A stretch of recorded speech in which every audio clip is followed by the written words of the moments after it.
அந்த அருள் நம்ம கூட வரும். நீங்கள் பொருளை சம்பாரித்து வச்சிங்கன்னா பொருள் வீட்டை விட்டு தாண்டவே வராது. வீட்டுக்கு சம்பாரித்த பொருளை யாராவது காட்டுக்கு எடுத்துகிட்டு போவாங்களா என்ன? மிஞ்சி மிஞ்சி போனீங்கன்னா படுக்க கடையாக கிடந்தீங்கன்னா பெட்டோட தூக்கிட்டு போய் அங்கே தூக்கி போட்டுருவோம். இல்லை நல்லபடியாக இருந்தீங்கன்னு வச்சிங்களேன், ஐயோ இந்த பெட்டு ஆகும்னா அதை கொண்டு கூட போட மாட்டான்.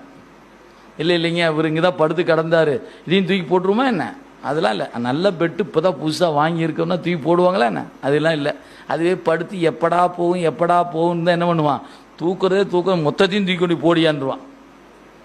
இல்லை இவர் இது கிரெடிட் கார்டை தான் வச்சுருந்தாருங்க, பேன் கார்டு வச்சுருந்தாருங்க, எல்லாத்தையும் உள்ளே கொடுத்தா எரிச்சிட போகிறோம்.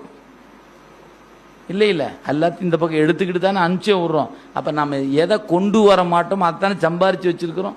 எது கொண்டு போக போகிறோமோ அதை என்னங்க சம்பாரித்து வச்சுருக்கிறோம்? ஒன்றுமே காணமே. அப்போ இறைவனை நோக்கி செய்கிற புண்ணியம் ஏன் அதுதான் உயிருக்குரியது. எனவே உடம்புக்கு சம்பாதிப்பது எவ்வளவு இன்றியமையாததோ அதுபோல உயிருக்கான சம்பாதித்தே இருக்கும்போது செய்யணும். அது செத்த பிறகு சம்பாதிக்க முடியாது. உடம்போடு இருக்கும்போது தான் உயிருக்கானவற்றை சம்பாதிக்க முடியும். அப்படி சம்பாதிக்கிறதுக்கு ஒரு வாய்ப்பு தான் இறை வழிபாடு.